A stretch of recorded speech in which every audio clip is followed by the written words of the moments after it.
Hello, everyone. This is Kevin Hart, WMAY. Very exciting news in the world of arts and entertainment. A brand new ballet company is starting up. Of course, it is Tuesday, several twos in the day. Also, tutu is a tutu you might wear for ballet. And I am with, once again, joining me, Julie Ratz. How are you doing, Julie? Good, Kevin. How are you? I'm doing pretty good. It's the weather's kind of warm, but I know it's starting to cool off a little bit. So Yeah. I know that's how just how it is sometimes. But I had my windows open for a little while today, and then it got really blustery. I had to close them. yeah, back and forth with the weather. Yeah, we have we have that going on. But you have very exciting news that is all over social media today. Lots of stuff, and I just want to ask you, what is going on in your life, new adventure? I know. It's so exciting. Well, I resigned from the Springfield Ballet Company back in November, and it was very, very hard. It was the most difficult time I've had, and you know, we just grew apart. We have different things that we think are important, and I wish the best for the ballet company. You know, it's an organization that I spent my whole life trying to build up and make look good, you know, so I never would want to say anything bad about the ballet company. But we grew apart, and I left. And so it gave me a really good opportunity to think about, what do I want to do, you know? And I think especially with the pandemic, and it gives people a chance to go back and say, what's important in my life, you know? Right.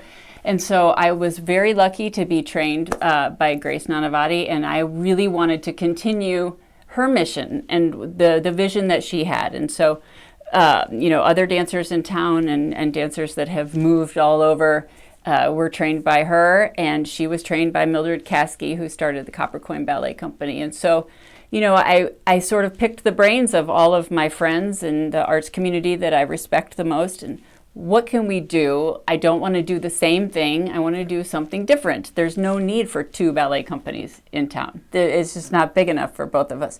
But I could do something different, and I'm not ready to be done yet. You know, I feel like I still have more to offer. So we're going to do some really exciting and new things. One of them is going to be the Rock Ballet. We're going to do live music with DK Money. All right. And it's going to feature all Queen music. And we're still checking on the venue. So I can't tell you exactly where it's going to be yet, because I have my fingers crossed for the venue that I really want. But that will be late summer. And then such an exciting, new, entirely innovative and interactive Nutcracker, which I could go on and on about, or I could save it for later, but it's going to be spectacular, and that's going to be at the Abraham Lincoln Presidential Museum.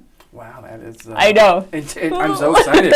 Listen to all the stuff. That's awesome. So, yeah. So you did briefly talk about the Copper Coin Ballet Company. Well, you guys are the Copper Coin Ballet Company, right? That goes back to that name of that first ballet troupe company. Yes. So in 1959, Mildred Caskey, who was, you know, the ballet teacher in town, started the Copper Coin Ballet, and it was a regional company. So it's not professional, but close, you know, like they wanted to take the best dancers. And then that's what the Springfield Ballet Company became when it merged. Copper Coin and Ballet Concert Group merged, and they became Springfield Ballet Company. And that's what it was. It was a regional company. They wanted to have the best and brightest dancers from Central Illinois come in a performing group. And it wasn't about, it was free. It wasn't about making any money off of people. It wasn't about training. It was about taking the best dancers and giving them opportunities. And so that's the mission that we want to continue. You know, Grace and Gina and Rhonda and I. And we have this huge team of amazing local artists that are more than willing to help. And everything that we do is going to be free for the dancers. We are trying our best to make it free for the audience. The Nutcracker is going to be free for the audience, completely free. And we are going to not do anything by ourselves. Everything we do is going to be in cooperation with other artists and other arts organizations in town. That is amazing. And we're going to be at Hoagland. All right. So, you know, we're trying to keep their mission too of let's bring the arts together, you know, let's all work together to be the best that we can be. That's wonderful. That is such a cool thing you guys are doing there. That's really wonderful. And you guys, we've seen the imaging across social media. Isn't it fantastic? It's super cool. You got the you got the bird on there. Is that a phoenix possibly? It is a phoenix. Okay. Very nice. And I'll let you draw your own conclusions from that. Absolutely. We That's cannot awesome. be killed. Yeah. Yeah. That's great. That's and I think cool. that's a good point too. Like that's what we learned dancing in the ballet company. What Gina and Rhonda and I all learned from Grace, which was we are strong, Yes. and you're not going to keep us down. No. That's wonderful. That's Yeah. great. So with these performances that are going on, and you said a lot of this will be free. The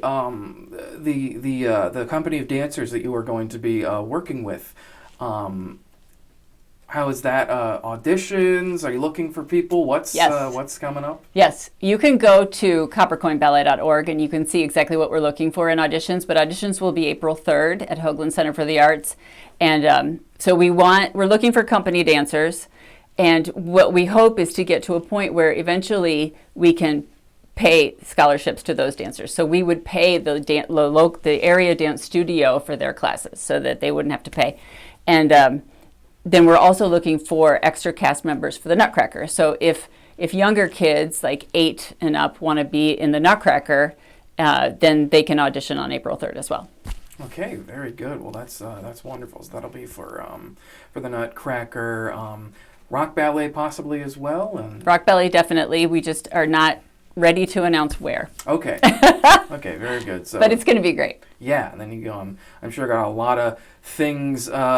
Planning about down the pipeline that are very anxious to hear about. Of course, excited to hear about rock ballet and the Nutcracker and see what you guys are going to be doing with it. I know you might not want to give a whole lot away yet, but it's very... It depends on how much time you have. I'm more than happy to talk about it.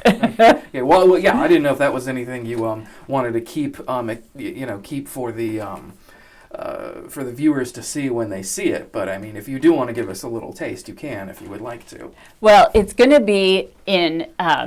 We didn't want to do the Nutcracker on the stage at Sangamon Auditorium. I mean, it's ridiculous to have a Nutcracker and then the next weekend have another Nutcracker, right? So why do you want to do that?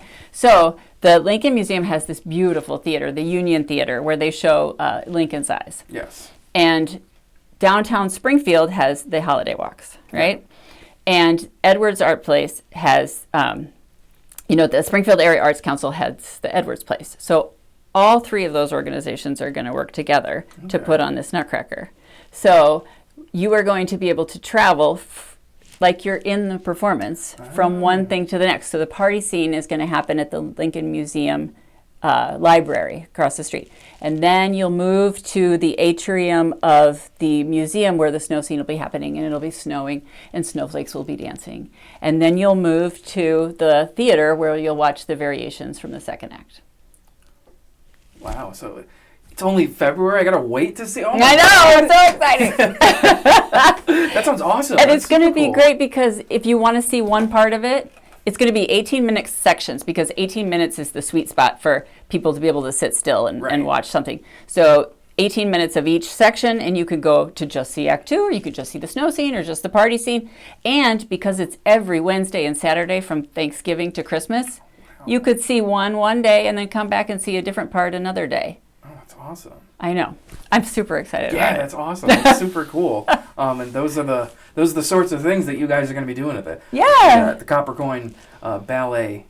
So this all happened for a reason, you know, that you come out better, and it gives us all an opportunity to work together and to be innovative. Very good. Well, that is wonderful. And you said people can go to your guys' website, Facebook page, however else people can get information. And Patrick Russell. Yes. Created all of that. Oh, wonderful. He is amazingly talented. He did our logo, he did our website, he did our Facebook page, he did the press release. Like, this guy's talented. Yeah. Yeah, so. Very good. Yeah, go see it because it's really cool when you open the webpage. It's on fire. Very nice. Yeah. Yes, wonderful. Well, Julie, I want to thank you so much for joining me. very much, break a leg to everything you guys are doing. Thank you. Because it's sounds like going to be exciting and exciting to see what sort of things you guys will be doing. Thanks. All right. Thank you so Thanks much. for having me. Thank you for being here. It's good to see you. It's good to see you.